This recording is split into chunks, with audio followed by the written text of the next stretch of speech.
Hello friends, welcome to the try for tyros. This is Gaurav Pandey. आज का हमारा यह वीडियो हिंदी विषय से संबंधित कुछ महत्वपूर्ण प्रश्नों पर आधारित है। इस वीडियो में मैंने 30 प्रश्नों को लिया है और ये सभी प्रश्न सीटेट और यूपी टेट जैसे एग्ज़ाम के प्रीवियस ईयर क्वेश्चन पेपर से लिए गए हैं और यह सभी प्रश्न आने वाले सभी टीचिंग एग्ज़ाम के लिए अत्यंत महत्वपूर्ण रहेंगे। मुख्य रूप से यह वीडियो सीटेट 2023 को ध्यान में रखते हुए बनाया जा रहा है। तो अगर आप किसी भी टीचिंग एग्ज़ाम की तैयारी कर रहे हैं, तो आप इस वीडियो को देख सकते हैं और इसे जितना ज़्यादा से ज़्यादा हो सके अपने दोस्तों को शेयर करिए ताकि उनकी भी कुछ ना कुछ हेल्प हो सके। तो आइए वीडियो को स्टार्ट करते हैं। आज का हमारा पहला प्रश्न है, साँझ एवं रात के बीच का समय क्या कहलाता है? पहला ऑप्शन है कदन, दूसरा ऑप्शन है कुंज, तीसरा ऑप्शन है गोधूली और चौथा ऑप्शन है कृपण। तो इस क्वेश्चन का जो उत्तर है वह तीसरा ऑप्शन है जिसे हम गोधूली कहेंगे। तो साँझ एवं रात के बीच के समय को गोधूली कहते हैं। गोधूली गो प्लस धूलि से मिलकर बना हुआ है। गो मतलब गाय और धूलि मतलब धूल। तो गाय के पैर से उठने वाली जो धूल होती है उसे हम गोधूली कहते हैं। यह वह समय होता है जब गाँव में या कहीं पर मतलब जब लोग अपने पशुओं को चराने के लिए ले जाते हैं और चराकर जब पशुओं को चराकर जब अपने घर वापस लेके आते रहते हैं तो उनके जो जानवर रहते हैं उनके पैर से जो धूल उठती है उस समय मतलब ऐसे पूरे आसमान में हल्का-सा धुआँ टाइप का फैल जाता है और इसे गोधूलि कहा गया है और यही समय गोधूलि कहलाता है। तो साँझ और रात के बीच के समय को ही गोधूलि कहते हैं। इसके अलावा कदन्न, ऐसा अन्न जो खाने के योग्य ना हो, उसके लिए एक शब्द कदन्न का प्रयोग करते हैं। कुंज, वृक्ष या लता से ढका हुआ स्थान जिसे हम कुंज कहते हैं। और कृपण, ऐसा व्यक्ति जो धन को अधिक कंजूसी से खर्च करता है, उसे कृपण कहा जाता है। आज का हमारा दूसरा प्रश्न है, निम्न में से कौन-सा वाक्य शुद्ध है? पहला ऑप्शन है पेड़ की पत्ता गिरी, दूसरा है पेड़ से पत्ता गिरी और तीसरा है पेड़ से पत्ता गिरा और चौथा है पेड़ से पत्ता गिरा। तो इसमें जो चौथा ऑप्शन है पेड़ से पत्ता गिरा, जहाँ पर अपादान कारक का प्रयोग हो रहा है और अपादान कारक में क्या होता है कि कोई एक वस्तु दूसरे वस्तु से पूरी तरह से अलग होती है और यहाँ पर अपादान कारक का जो चिन्ह है वो से है। तो यहाँ पर पेड़ से पत्ता मतलब जो पत्ता अगर पेड़ से गिरता है तो उससे पूरी तरह से अलग हो जाता है। तो यहाँ पर पेड़ से पत्ता गिरा यह वाक्य बिल्कुल शुद्ध है। अगला प्रश्न है, व्यावहारिक रूप से आपकी बात ठीक हो सकती है। यहाँ पर जो व्यावहारिक है, व्यावहारिक शब्द है, निम्न ऑप्शनों में से ऐसा कौन सा ऑप्शन है जो व्यावहारिक को पूरी तरह से विस्थापित कर देगा? तो पहला ऑप्शन है व्यावहारिक, दूसरा ऑप्शन है व्यावहारिक, तीसरा ऑप्शन है व्यावहारिक और चौथा ऑप्शन है व्यावहारिक। तो इनमें से जो दूसरा ऑप्शन है व्यावहारिक वह शुद्ध वर्ड है, शुद्ध शब्द है। तो व्यावहारिक को व्यावहारिक शब्द से विस्थापित किया जा सकता है। आज का हमारा चौथा प्रश्न है, गेहूँ का तत्सम रूप क्या है? पहला ऑप्शन है गोधूम, दूसरा ऑप्शन है गोधुम, तीसरा ऑप्शन है गेहूँ और चौथा ऑप्शन है गेहून। तो गेहूँ का तत्सम रूप गोधूम होता है। आज का हमारा पांचवा प्रश्न है, विचारों का ऐसा प्रवाह जिसका कोई हल ना निकले उसे क्या कहते हैं? पहला ऑप्शन है ऊहापोह, दूसरा ऑप्शन है ऐषणा, तीसरा ऑप्शन है औरस और चौथा ऑप्शन है कथोपकथन।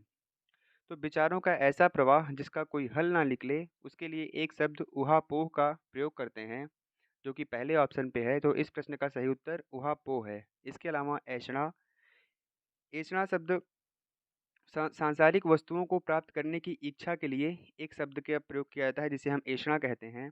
और विवाहित पत्नी से उत्पन्न संतान को औरस कहा जाता है। तो विवाहित पत्नी से उत्पन्न संतान के लिए एक शब्द औरस का प्रयोग किया जाता है, जबकि दो व्यक्तियों के बीच परस्पर होने वाली बातचीत को कथोपकथन कहते हैं। आज का हमारा छठवां प्रश्न है, कैवर्त शब्द का तद्भव रूप है।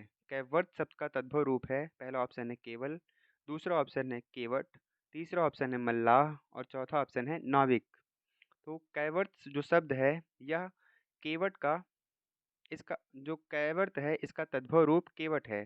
केवट का तत्सम रूप कैवर्त होता है। तो, तो इस प्रश्न का जो दूसरा ऑप्शन है केवट यह इस प्रश्न का सही उत्तर है। आज का हमारा सातवां प्रश्न है, बैल न कूदे कूदे तंगी कहावत का अर्थ है। पहला है वीरता पर विश्वास होना, दूसरा है साहसिक कार्य करना, तीसरा है गड्ढे में कूदना और चौथा है स्वामी के बल पर सेवक सेवक का साहस। तो इस प्रश्न का जो सही उत्तर है वह चौथा ऑप्शन है, जिसमें स्वामी के बल पर सेवक का साहस या बैल न कूदे कूदे तंगी कहावत का बिल्कुल सही अर्थ है, जिसमें जो किसी भी व्यक्ति का जो मालिक होता है तो उसके अपने मालिक के बल पर या उसके धन पर इतराना या उस पर साहस दिखाना, तो उसके लिए एक कहावत का प्रयोग किया जाता है, जिसमें बैल न कूदे कूदे तंगी कहा जाता है। आज का हमारा 8वां प्रश्न है, सरस्वती की पर्यायवाची नहीं है। पहला ऑप्शन है भारती, दूसरा ऑप्शन है भामा, तीसरा ऑप्शन है शारदा और चौथा ऑप्शन है बागेश्वरी। इस प्रश्न में जितने ऑप्शन दिए हैं उसमें से भारती, शारदा, वागीश्वरी यह सभी सरस्वती की पर्यायवाची है, लेकिन भामा यह स्त्री की पर्यायवाची है।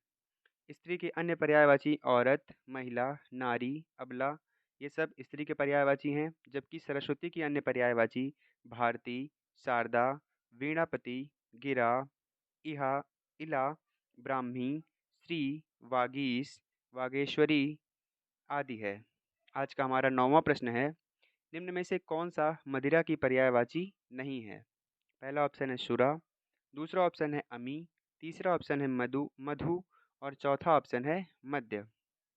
तो आपको बता दें कि मदिरा की पर्यायवाची है आशव, मधु, दारू, शराब, मद, मध्वासव, सुरा, वारुषी, हाला। तो इस प्रश्न में जो दूसरा ऑप्शन है अमी, यह मदिरा की पर्यायवाची नहीं है, जबकि अमी यह अमृत की पर्यायवाची है। अमृत की अन्य पर्यायवाची जैसे अमी, सुधा, अमीर, जीवनोदक, पीयूष, सोम आदि हैं। आज का हमारा 10वां प्रश्न है, अनुरक्त शब्द का विलोम है। पहला ऑप्शन है अनर्थ, दूसरा ऑप्शन है विरक्त और तीसरा ऑप्शन है अनुरक्ति और चौथा ऑप्शन है विरक्ति। इस प्रश्न का सही उत्तर है विरक्त। विरक्त जो है वो अनुरक्त का विलोम शब्द है। अनुरक्त शब्द यह मोह के लिए, मतलब जब आदमी किसी के प्रति मोहित होता है तो उसके लिए अनुरक्त शब्द का प्रयोग किया जाता है। जिसके मन में किसी के प्रति अनुराग हुआ हो उसे अनुरक्त कहते हैं। तो अनुरक्त शब्द किसी के प्रति जब मोह दिखाया जा रहा हो या अनुराग दिखाया जा रहा हो तो वहाँ पे अनुरक्त शब्द का प्रयोग करते हैं। इसके अलावा विरक्त, भोग विलास से दूर रहने वाला व्यक्ति, मतलब जब जब कोई व्यक्ति भोग विलास से दूर रहता है या उसे विमुख रहता है तो उसके लिए विरक्त शब्द का प्रयोग किया जाता है। और अनुरक्ति, प्रेम प्रीति, मतलब जब किसी से प्रेम या प्रीति या भक्ति आदि को दिखाया जाता है तो वहाँ पे अनुरक्ति का प्रयोग किया जाता है। और इसके अलावा विरक्ति, विरक्ति वैराग्य को प्रदर्शित करता है। वैराग्य मतलब कि सांसारिक चीज़ों से जो रिक्त हो, मतलब जिनमें सांसारिक चीज़ों के लिए कोई, मतलब उसके प्रति कोई, मतलब जो आदमी जब सांसारिक चीज़ों से पूरी तरह से मुक्त हो जाता है तो उसे हम वैराग्य कहते हैं या विरक्ति कहते हैं। उसके लिए विरक्त शब्द का प्रयोग किया जाता है। आज का हमारा 11वां प्रश्न है, अर्वाचीन शब्द का विलोम है। यहाँ पर थोड़ा क्वेश्चन में गलत है, चयन गलत लिख रहा है। तो अर्वाचीन शब्द का विलोम शब्द कौन सा है। पहला ऑप्शन है नवीन, दूसरा ऑप्शन है प्राचीन, तीसरा ऑप्शन है पाषाण काल और चौथा ऑप्शन है आदिकालीन। तो अर्वाचीन का जो सही विलोम शब्द है वह प्राचीन है। अर्वाचीन का मतलब होता है आधुनिक या वर्तमान समय का, मतलब जैसे कोई चीज़ अभी प्रेजेंट टाइम में है, वर्तमान समय में चल रही है तो उसे हम अर्वाचीन कहेंगे। या आधुनिक समय में जो चीज़ जो हो रही है उसे हम अर्वाचीन कहेंगे। इसका विलोम प्राचीन होगा। प्राचीन में मतलब जो चीज़ें या जो घटना पहले घटित हो चुकी है उसे हम प्राचीन में कहते हैं। इसके अलावा पाषाणकालीन मतलब प्रागैतिहासिक काल का ऐसा वक्त, मतलब प्रागैतिहासिक काल का ऐसा समय जिसमें पाषाण या पत्थर की वस्तुओं का प्रयोग हुआ, उन्हें हम पाषाणकालीन कहते हैं। और आदिकालीन ये प्रारंभिक काल, या मतलब जब किसी चीज़ का प्रारंभ हुआ है तो उस वक्त, मतलब उस वो जो समय था उसे हम आदिकालीन कहते हैं। तो प्रारंभिक समय को आदिकालीन कहा जाता है। तो इस प्रश्न का सही उत्तर अर्वाचीन का विलोम प्राचीन होगा। आज का हमारा अगला प्रश्न है, निम्न में से कौन सा अर्क शब्द का अर्थ नहीं है। पहला ऑप्शन है सूर्य, दूसरा ऑप्शन है तांबा, तीसरा ऑप्शन है विष्णु और चौथा ऑप्शन है सोना। तो इन ऑप्शनों में जो सोना है, सोना अर्क का, मतलब अर्क का अर्थ सोना नहीं है, जबकि अर्क के अन्य अर्थ सूर्य, तांबा, विष्णु, इंद्र, आसव आदि हैं। जबकि सोना कनक का अर्थ है। कनक शब्द का अर्थ सोना होता है। इसके अलावा कनक के लिए और शब्द प्रयोग किए जाते हैं जिनमें हम स्वर्ण का प्रयोग करते हैं। आज का हमारा 13वां प्रश्न है, अचल शब्द का अर्थ है स्थिर। अचल शब्द का अर्थ है स्थिर। इसका दूसरा अर्थ है, मतलब इन ऑप्शनों में ऐसा कौन सा शब्द है जो अचल शब्द के अर्थ को सही से प्रदर्शित करता है? पहला ऑप्शन है निश्चल, दूसरा ऑप्शन है चलायमान, तीसरा ऑप्शन है स्थावर, चौथा ऑप्शन है गतिमान। तो इस इन सभी ऑप्शनों में जो निश्चल है, निश्चल शब्द अचल शब्द का दूसरा अर्थ है। अचल शब्द के जो अर्थ हैं वो पहाड़ हैं, अटल हैं, निश्चल हैं। तो अचल शब्द मतलब कि जिनमें कोई गति ना हो, जो गतिमान ना हो, उनके लिए अचल शब्द का प्रयोग किया जाता है। इसके अलावा चलायमान, स्थावर, गतिमान यह सभी चल चीज़ों के लिए प्रदर्शित किए मतलब के लिए प्रयोग किए जाते हैं। तो अचल शब्द का दूसरा अर्थ निश्चल है। आज का हमारा 14वां प्रश्न है, बहुब्रीहि समाज का उदाहरण है। पहला ऑप्शन है करोड़पति, दूसरा ऑप्शन है पंचवटी, तीसरा ऑप्शन है चतुर्भुज और चौथा ऑप्शन है चरण कमल। तो इन सभी ऑप्शनों में जो चौथा ऑप्शन है चतुर्भुज, यह बहुब्रीहि समाज का एक अच्छा उदाहरण है। बहुब्रीहि समास ऐसा समास होता है जिसमें अन्य पद प्रधान होता है, मतलब जब दो शब्द मिलकर किसी तीसरे विशेष शब्द की ओर संकेत करते हैं तो वहाँ पर बहुब्रीहि समास होता है। इसका जैसे इसके और अन्य उदाहरण जैसे दशानन हो गया, चक्रपाणि हो गया, चतुर्भुज हो गया, एकदंत हो गया, नीलकंठ हो गया, शूलपाणि हो गया, मृत्युंजय हो गया, गजानन हो गया, यह सभी बहुब्रीहि समास के उदाहरण हैं। आज का हमारा 15वां प्रश्न है, निम्न में से कौन सा चक्रप्राणि में प्रयुक्त समास है? चक्रप्राणि में कौन सा समास है? पहला ऑप्शन है बहुब्रीहि, दूसरा ऑप्शन है तत्पुरुष, तीसरा ऑप्शन है द्विगु और चौथा ऑप्शन है अव्ययी भाव। तो चक्रपाणि में बहुब्रीहि समास है।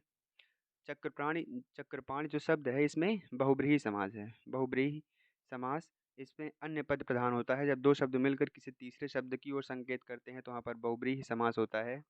इसके अलावा तत्पुरुष समास में पहला पद प्रधान ना होकर यह दूसरा पद यहाँ पर दूसरा पद प्रधान होता है, जैसे राजपुत्र, स्वर्णकार, दिनकर, नभचर, पाठशाला, मालगाड़ी आदि। इसके अलावा द्विगु समाज में पहला पद संख्यावाची होता है और दूसरा पद प्रधान होता है, जैसे एक दंत, चौराहा, त्रिभुज, पंचांग, त्रिनेत्र आदि। इसके अलावा अव्ययी भाव समास में पहला पद प्रधान होता है। इसमें पहला पद उपसर्ग, निपात या अव्यय में से कोई एक हो सकता है। और जो अव्ययी भाव समास होता है, जिन शब्दों में अव्ययी भाव समास होता है वह स्त्रीलिंग या पुल्लिंग को प्रदर्शित ना करके किसी तीसरे या अन्य लिंग को प्रदर्शित करते हैं।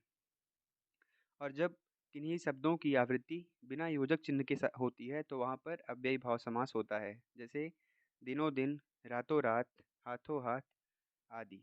आज का हमारा 16वां प्रश्न है, जो करेगा सो भरेगा में कौन सा सर्वनाम है? जो करेगा सो भरेगा में कौन सा सर्वनाम है? तो यहाँ पे जो और सो यह संबंधवाचक सर्वनाम को प्रदर्शित करता है। तो दिए गए ऑप्शंस में पुरुषवाचक, निजवाचक और प्रश्नवाचक, यह इस प्रश्न का उत्तर नहीं है, जबकि जो और सो संबंधवाचक सर्वनाम के उदाहरण हैं। इसके अलावा पुरुषवाचक सर्वनाम में मैं, तुम, आप, यह सभी पुरुषवाचक सर्वनाम के अंतर्गत आते हैं। इसके अलावा निजवाचक सर्वनाम में आप, स्वयं, स्वतः, ये सभी निजवाचक सर्वनाम के अंतर्गत आते हैं और प्रश्नवाचक सर्वनाम के अंतर्गत क्या और कोई शब्द आते हैं। आज का हमारा 17वां प्रश्न है, आप भला तो जग भला में कौन सा सर्वनाम है? आप भला तो जग भला में कौन सा सर्वनाम है? इसमें पहला ऑप्शन है पुरुषवाचक सर्वनाम, दूसरा ऑप्शन है संकेतवाचक, तीसरा ऑप्शन है निजवाचक और चौथा ऑप्शन है निश्चयवाचक। तो यहाँ पर संकेतवाचक सर्वनाम तो कोई सर्वनाम ही नहीं होता। इसके अलावा पुरुषवाचक सर्वनाम के अंतर्गत मैं, तुम, आप, यह सब पुरुषवाचक सर्वनाम के अंतर्गत आते हैं। और निजवाचक सर्वनाम के अंतर्गत आप, स्वयं, स्वतः आते हैं, जबकि निश्चयवाचक सर्वनाम के अंतर्गत इन शब्दों का प्रयोग किया जाता है। तो आप भला तो जग भला, इसमें अपने आप के बारे में बात की जा रही है, तो यहाँ पर आप भला तो जग भला में निजवाचक सर्वनाम है। आज का हमारा 18वां प्रश्न है, कोई आ रहा है में कौन सा सर्वनाम है? पहला ऑप्शन है निजवाचक सर्वनाम, दूसरा है अनिश्चयवाचक सर्वनाम, तीसरा है निश्चयवाचक सर्वनाम, चौथा ऑप्शन है गुणवाचक सर्वनाम। गुणवाचक सर्वनाम कोई सर्वनाम ही नहीं होता और निजवाचक सर्वनाम में आप, स्वयं या स्वतः का प्रयोग किया जाता है। और अनिश्चयवाचक सर्वनाम में जब किसी अनिश्चित चीज़ के बारे में बात की जाती है तो वहाँ पर अनिश्चयवाचक सर्वनाम होता है। जैसे यहाँ पर कोई आ रहा है, यहाँ पर यह कोई फिक्स नहीं, यहाँ पर ऐसी कोई जानकारी नहीं कि कौन आ रहा है। यहाँ पे किसी अनिश्चित व्यक्ति के बारे में बात की जा रही है, तो कोई आ रहा है इस वाक्य में कोई अनिश्चयवाचक सर्वनाम है। जबकि निश्चयवाचक सर्वनाम में यह, वह आदि शब्द का प्रयोग किया जाता है। आज का हमारा 19वां प्रश्न है, निम्न में से कौन सा शब्द संकर शब्द है? पहला ऑप्शन है नारिकेल, दूसरा है आतिशबाजी, तीसरा है लफंगा और चौथा है चुगलखोर।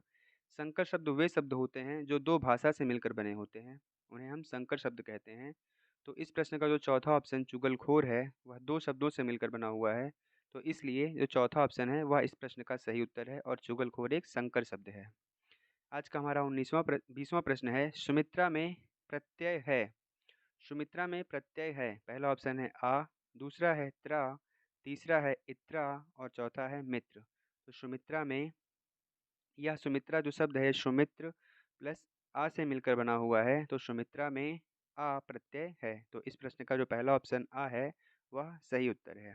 आज का हमारा 21वां प्रश्न है, काजू शब्द का संबंध किस भाषा से है? पहला है जापानी, दूसरा है अरबी, तीसरा है हिंदी और चौथा है पुर्तगाली। तो जो काजू शब्द है यह पुर्तगाली भाषा से संबंधित है। इसके अलावा पुर्तगाली भाषा के अन्य शब्द जैसे अचार, चाभी, साबुन, पपीता, मेज, बस्ता, बाल्टी, कॉफ़ी, आलपिन, तंबाकू, तौलिया, फीता आदि यह सभी पुर्तगाली भाषा से संबंधित हैं। आज का हमारा 22वां प्रश्न है, घुड़सवार निम्न में से क्या है?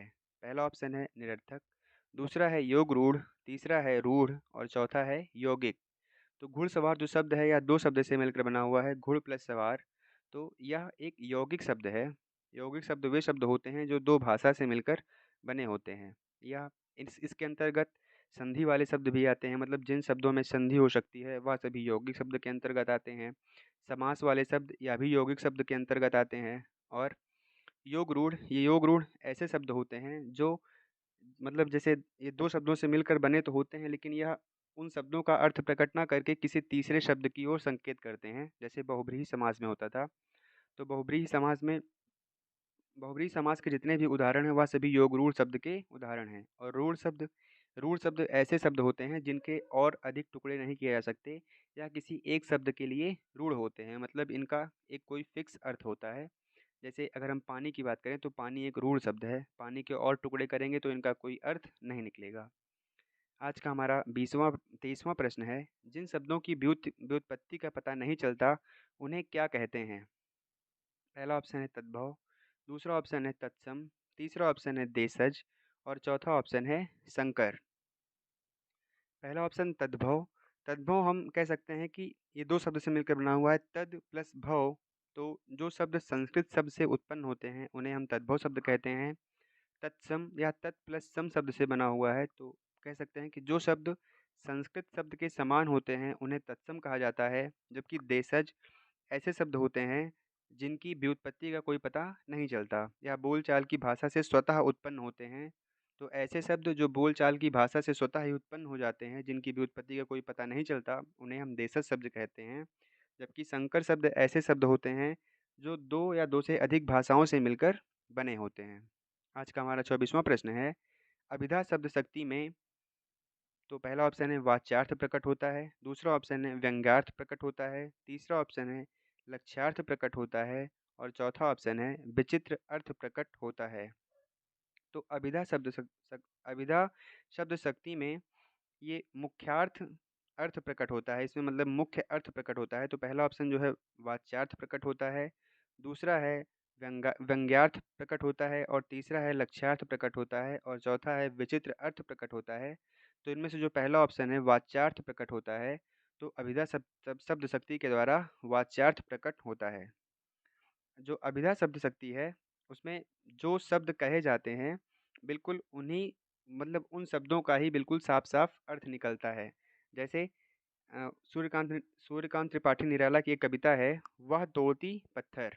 तो यहाँ पर इन्होंने अपने कविता को जो शीर्षक रखा है वह तोड़ती पत्थर, तो बिल्कुल जो उनकी कविता है यह वह तोड़ती पत्थर, इसके बारे में उन्होंने देखा है और बिल्कुल इसी जो कविता है वह इसी शब्द से पूरी तरह से संबंधित है, मतलब इसी शब्द के अर्थ से संबंधित यह पूरी कविता है। तो यहाँ पर इस शब्द में अभिधा शब्द शक्ति का प्रयोग हुआ है, जबकि लक्षणा शब्द शक्ति में सभी मुहावरे वाले शब्द आते हैं। इनमें जो कहे गए शब्द से जो जो मतलब शब्द कहे जाते हैं उनसे अर्थ नहीं प्रकट, उनसे सही प्रकार से अर्थ नहीं प्रकट होकर किसी अन्य अर्थ को प्रकट करते हैं या दूसरे शब्द मतलब दूसरे अर्थ में इनका प्रयोग किया जाता है। जैसे अगर आप किसी को मूर्ख कहना चाहते हैं, तो उसे अगर आप मूर्ख कहना चाहते हैं तो अगर आप उसे सामने से कह देंगे कि आप मूर्ख हैं, तो यह उतना अच्छा अर्थ नहीं प्रकट करेगा। लेकिन अगर आप इसी के लिए बोल दें कि आप बैल हैं, तो यहाँ पर यह शब्द ज़्यादा मतलब जोर देकर जैसे लगेगा, मतलब कि ज़्यादा जोर देकर कहा जा रहा है कि आप बिल्कुल मूर्ख हैं। तो यहाँ पर लक्षणा शब्द शक्ति होती है। जबकि व्यंजना शब्द शक्ति में प्रसंग विशेष के अनुसार, मतलब यह जिस ऐसे वाक्य जिनमें व्यंजना शब्द शक्ति होती है, इनमें प्रसंग विशेष के अनुसार अलग अलग अर्थ निकाला जा सकता है। जैसे अगर मैं मतलब किसी ने कहा कि सूर्य अस्त हो चुका है, तो इसका अलग अलग मतलब इसके लिए अलग अलग व्यक्ति अलग अलग तरह से अर्थ निकाल सकते हैं। जैसे अब मान लीजिए सूर्य अस्त हो चुका है, तो जो बाहर खेल रहे थे अब उनका पढ़ने का समय हो गया है, तो हम बोल सकते हैं कि हाँ अब पढ़ने का टाइम हो गया है, तो अब घर चलें पढ़ाई करें।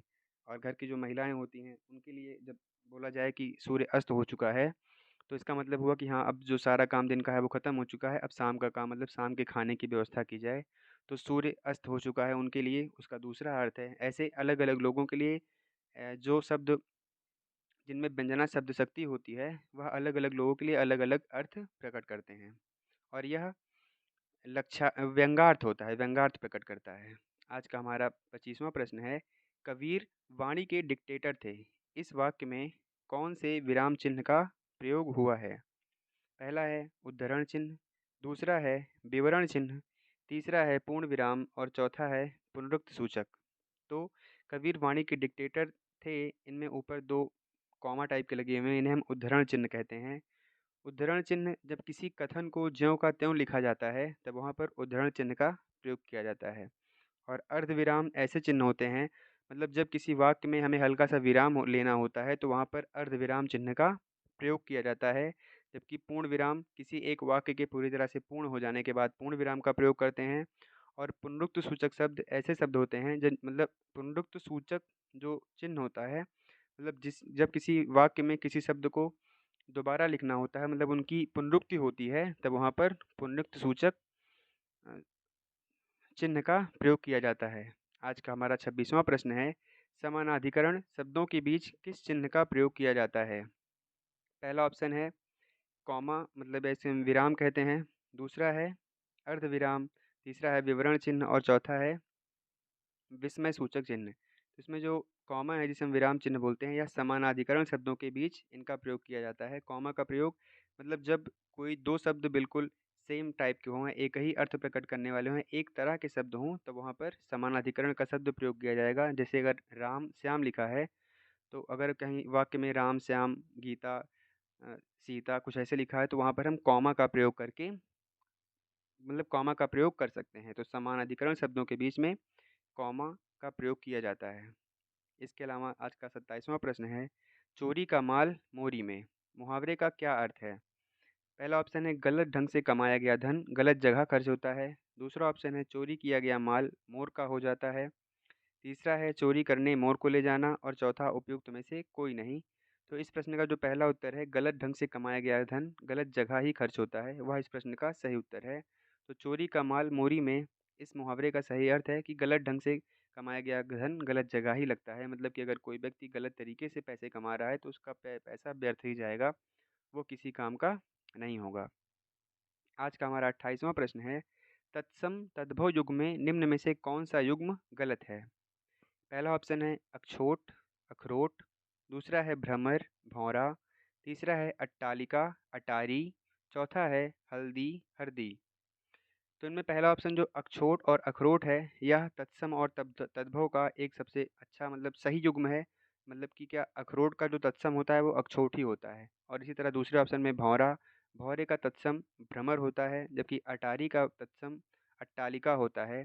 जबकि हल्दी हरदी का तत्सम नहीं है। यहाँ पर हल्दी खुद एक तद्भव शब्द है और इसका तत्सम हरिद्रिका होता है। तो हल्दी का जो तत्सम होता है वो हरिद्रिका होता है और इस प्रश्न का जो चौथा ऑप्शन है घा, वह गलत है। आज का हमारा 29वां प्रश्न है, हिंदी भाषा में कुल कितने सर्वनाम हैं?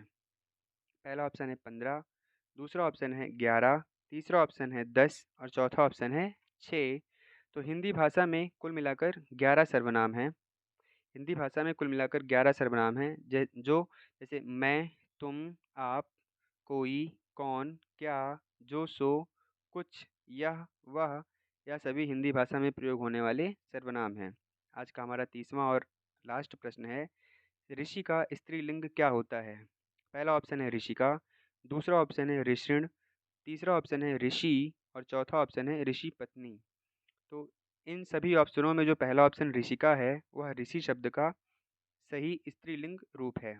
तो ऋषि शब्द का जो स्त्रीलिंग का जो रूप होता है, वह ऋषिका होता है। तो आज की वीडियो में मैंने 30 प्रश्नों का अध्ययन किया है और उम्मीद करते हैं कि आपको वीडियो पसंद आया है। अगर वीडियो पसंद आया होगा तो आप इसे लाइक, शेयर, सब्सक्राइब ज़रूर करेंगे। आप हमारे वीडियो को जितना ज़्यादा से ज़्यादा हो सके उतना शेयर करिए और चैनल को सब्सक्राइब करना ना भूलिए, जिससे कि आने वाले वीडियो के बारे में आपको जानकारी मिल सके। बहुत बहुत धन्यवाद।